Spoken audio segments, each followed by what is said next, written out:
வணக்க நண்பர்களே, இன்றைக்கி நம்ம பார்க்க போகிற வீடியோவில் வந்து பார்த்திங்கன்னா ஒரு பிரிட்டிஷில் வந்து பார்த்திங்கன்னா ஒரு 10 ரூபா நோட்டு தான் கொடுத்துருக்கோம். வாங்க வீடியோக்குள்ளே போய் என்ன நோட்டுன்னு பார்க்கலாம். 1938லேருந்து 1944 வரை வந்து பார்த்திங்கன்னா இந்த நோட்டை வெளியிட்டிருக்காங்க. கிட்டத்தட்ட பார்த்திங்கன்னா ஒரு 85 வருஷம் கடந்து வந்துருச்சுங்க. இந்த நோட்டு வெளியிட்ட வருஷம் வந்து பார்த்திங்கன்னா இன்னமும் வந்து பார்த்திங்கன்னா இந்த நோட்டோட கலரும் சரி, அதோட கட்டமைப்பும் சரி, கொஞ்சம் கூட டேமேஜ் ஆகாமல் நோட்டு எந்த அளவுக்கு இருக்குது பார்த்திங்கன்னா.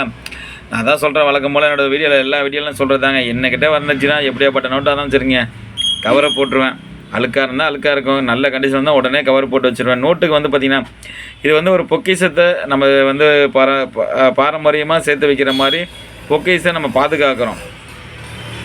அதாவது கிட்டத்தட்ட பார்த்திங்கன்னா இந்த நோட்டை வந்து நான் இன்றைக்கும் சொல்கிறேன், ஒவ்வொரு வீடியோலும் சொல்கிறக்கூடிய விஷயம் என்னென்னு கேட்டிங்கன்னா, அந்த அந்த காலகட்டத்தில் வாழ்ந்தவங்களுக்கோ அதோட அருமை தெரியும், நமக்கு இது தெரியலங்க. நோட்டை வந்து நம்ம சாதாரணமாக தான் கையில் பிடிச்சிருக்கோம். இந்த நோட்டுக்கு பிரிட்டிஷில், அதாவது 1938லங்க வறுமையின் சிகரத்தில் இருந்த டைம் இதெல்லாம். இந்த நோட்டெல்லாம் கிடைக்கிறது பெரிய விஷயந்தான். அன்றைக்கி இருக்க இந்த நோட்டு 10 ரூபா நோட்டு வச்சுருந்தா அவங்க பெரிய கோடீஸ்வரனாக தான் இருந்திருக்கணும். ஏன்னு கேட்டிங்கன்னா, அரை பைசா, ஒரு பைசா, தம்படி, காலனா இந்த மாதிரி பார்த்தீங்கன்னா அந்த காலகட்டத்தில் அதுதான் அதிகமாக பிரிட்டிஷ் காலத்தில் வந்திருக்கு. கோட்டர்னாங்கிறது இந்த 10 ரூபாங்கிறது எவ்வளோ பெரிய அமௌண்ட்டாக இருந்திருக்கும். அப்போ அந்த வச்சுருந்துருக்கும் பெரிய ஆளாக தான் இருந்திருப்பாங்க. வாங்க நம்ம போய் பார்க்கலாம் வீடியோக்குள்ளே. அதாவது இந்த சீரியல் நம்பர் வந்து பார்த்திங்கன்னா D51 91 27 33. 10 ரூபா முதற்கொண்டு சரி, அவரோட தலையில் வச்சுருக்க கிரீடை முதற்கொண்டு பாருங்கள், எந்த அளவுக்கு பாருங்கள், கொஞ்சம் கூட அழுக்கு படியாமல் அதோட கலர் வந்து பார்த்திங்கன்னா அப்படியே இருக்குங்க. இந்த அதாவது இந்த கையெழுத்து வந்து பார்த்திங்கன்னா JP டெய்லர் கையெழுத்து போட்டிருக்காங்க. நோட்டில் இருக்க எழுத்து முதற்கொண்டு பாருங்கள், கொஞ்சம் கூட மாற்றம் கிடையாது. எல்லா நோட்டுமே சூப்பராக இருக்குது பாருங்கள். JP டெய்லர் கவர்னராக இருக்கும்போது வந்து பார்த்திங்கன்னா கையெழுத்து போட்டிருக்காருங்க. எங்கேயாச்சும் கலர் மாறி இருக்குது. இந்த நோட்டோட பேப்பரும் வந்து பார்த்திங்கன்னா ஒரு வித்தியாசமான இது தான். இதோட இதுவும் கொஞ்சம் வித்தியாசமாக தான் இருக்குது. என்னென்னு கேட்டிங்கன்னா, இந்த கை வச்சுருக்கு பார்த்திங்கன்னா, இந்த நடுவில் மட்டும் தான் கொஞ்சம் ஹோல்ஸாக இருக்குங்க. மற்றபடிலாம் வந்து பார்த்திங்கன்னா அதோட சிம்பிள்லாம் அங்கே பாருங்கள், இதோட ஆட்சி சிம்பிள்லாம் பார்த்திங்கன்னா சூப்பராக கொடுத்துருக்காங்க. பின்னாடி திருப்பி காமிக்கிறேன் வாங்க. பின்னாடி வந்து பார்த்திங்கன்னா ரிசர்வ் பேங்க் சிம்பிள் இருந்திருக்குங்க. அதாவது 2 யானைக்கு மேலே ஒருத்தர் உட்காந்துருக்க மாதிரி இருக்கும். அதாவது காவலாளி உட்காந்துருக்க மாதிரி இருக்கும். பார்த்திங்க கம்பீரமாக நிற்கிது பாருங்கள் யானை வந்து பார்த்திங்கன்னா. கிட்டத்தட்ட பார்த்திங்கன்னா அந்த காலகட்டத்தில் வந்து அதோட நோட்டுக்கு வண்ணங்களும் சரி, கலரும் சரி, எந்த அளவுக்கு இருந்திருக்கு பார்த்திங்களா. இந்த நோட்டு ஓரளவுக்கு பெரிய சைஸாக தாங்க இருக்குது. இந்த நோட்டு வந்து பார்த்திங்கன்னா அந்த காலகட்டத்தில் மடிச்சிருப்பாங்க, மடித்து வைக்க முடியாது. ஏன்னு கேட்டிங்கன்னா அப்படியே கொண்டு போய் வைக்கிறதா தான் இருந்திருக்கும். அது பெரிய பெரிய ஆளுங்கள்கிட்ட மட்டும் தான் இருக்கும். சாதாரணமாக எல்லா ஆள்கிட்டையும் வந்திருக்காது, பெரிய பெரிய ஆள்கிட்ட தான் வந்திருக்கு. இந்த நாணயங்கள்லாம் வந்து பார்த்திங்கன்னா, இந்த நோட்டெலாம் வந்து இன்றைக்கி வந்து பார்க்குறதோ இதை வந்து பெரிய விஷயந்தான். நம்ம வந்து பார்த்திங்கன்னா இது கலெக்ஷன்லாம் வச்சுருக்கோம். சேல்ஸுக்கும் தாங்க இந்த நோட்டு வந்து பார்த்திங்கன்னா கொடுத்துருக்கோம். யாருக்காவது தேவைப்பட்டால் நீங்கள் எங்கேருந்து கால் பண்ணாலும் சரி, கண்டிப்பாக ஜிபே பண்ணிங்கன்னா நான் கொரியர் பண்ணி வைப்பேன். இந்த மாதிரி வந்து பார்த்திங்கன்னா பிரிட்டிஷில் காயினாக இருக்கட்டும், நோட்டாக இருக்கட்டும், எதுவாக இருந்தாலும் நம்ம வாங்குறது விற்கிறது எல்லாமே இருக்குது. ஏன்னு கேட்டிங்கன்னா, இன்றைக்கி இருக்க காலகட்டத்தில் வந்து பார்த்திங்கன்னா ஒரு 10 வருஷம் 20 வருஷம் நோட்டே நம்ம பார்க்குறது பெரிய விஷயம். பிரிட்டிஷ் நோட்டுங்கிறது பெரிய விஷயம். இந்த அளவுக்கு கண்டிஷனாக இருக்கிறதும் சரி, பார்க்குறதும் சரி, அதை நாணய கண்காட்சியில் சேர்க்கறதும் சரி. இன்றைக்கி இருக்க நோட்டு வந்து பார்த்திங்கன்னா இன்றைக்கெல்லாம் கூகுள் பே எவ்வளோ மாறி போய்ட்டுருக்கு. நம்ம அடுத்த தலைமுறைக்கு தான் நம்ம இதெல்லாமே சேர்த்துக்கிட்டு இருக்கோம். இந்த நோட்டு இருந்தால் எவ்வளோ சாதிச்சிருக்கலாம்.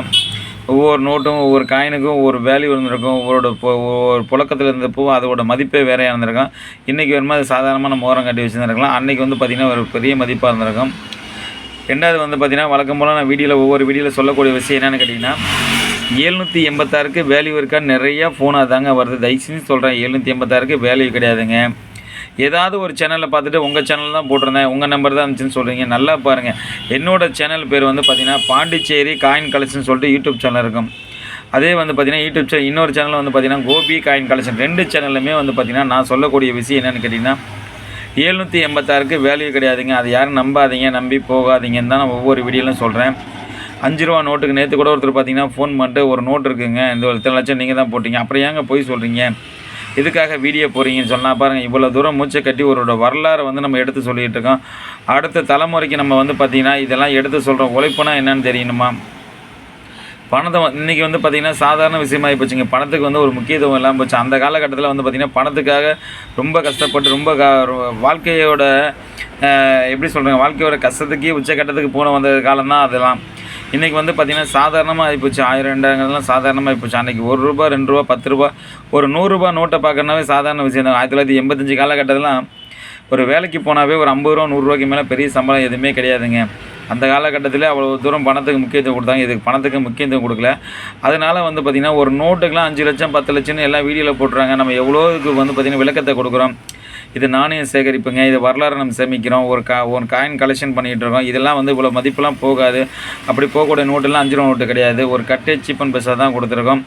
ஆன்லைனில் சொல்கிறதெல்லாம் மோசடி தான், யாரும் நம்பாதீங்க அப்படின்னு சொல்லி ஒவ்வொரு வீடியோக்கும் நான் சொல்ல தான் செய்கிறேன். இருந்தாலும் பார்த்திங்கன்னா டெய்லி வர ஃபோன் எல்லாமே இந்த நோட்டு எடுக்கிறீங்களா, அந்த காயின் எடுக்கிறீங்களா, இது எடுக்கிறீங்களா, அது எதுக்குமே வேல்யூ கிடையாதுங்க. எதுவுமே எல்லாமே ஒரு கலெக்ஷன் தாங்க. இப்போ இந்த நோட்டு கூட வந்து பார்த்திங்கன்னா நார்மல் கண்டிஷனாக தான் ஒரு ரேட்டு வரும். இது நல்ல கண்டிஷன், சூப்பர் கண்டிஷன்.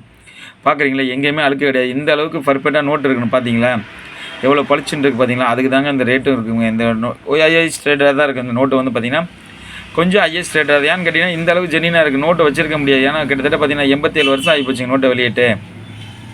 பாதுகாப்பாக நம்ம எடுத்து வைக்கணுமே, அந்த கவர் போட்டு வைக்கணும், இது ஒரு கலெக்ஷனாக வைக்கணும், இது வரலாறு நினைவு சின்னமாக வைக்கணும், இதுக்குன்னு ஒரு மதிப்பு போட்டு நம்மளும் எடுத்து வைக்கணும். நம்மள்ட்ட இல்லைனா எடுத்த கலெக்ஷன் இருந்தாலும் வாங்கி விற்கிறது எல்லாம் வந்து பார்த்திங்கன்னா அடுத்த தலைமுறைக்கு நம்ம இதெல்லாம் சேர்த்து வச்சுட்ருக்கோம். இதை தான் ஆன்லைனில் வந்து பார்த்திங்கன்னா லட்சக்கணக்கில் அப்படின்னு சொல்லிட்டு போட்டு மக்களை எல்லாமே ஏமாற்றிட்டு இருக்காங்க. இது யாரும் நம்பி ஏமாந்து போகாதீங்கன்னா ஒவ்வொரு வீடியோக்கும் சொல்கிறேன். மறுபடியும் அதை தான் விழிப்புணர்வு கொடுக்குறேங்க. எந்த சேனலையும் பார்த்து யாரும் ஏமாந்து போகாதீங்க. எந்த இருந்தாலும் கொஞ்சம் கவனமாக பார்த்து பண்ணுங்கள். எதுக்கும் வேல்யூ கிடையாது. நம்ம சேனலுக்கு மட்டும் நீங்கள் புதுசாக இருந்தால் இப்போ சேனலை சப்ஸ்கிரைப் பண்ணிங்க. அப்போ தான் நம்ம போடுற வீடியோ வந்து பார்த்திங்கன்னா அடுத்தடுத்து கண்டிப்பாக வரும். நாளைக்கு உங்கள் வீடியோவில் ஒரு சந்திக்க வரேன். வணக்கம்.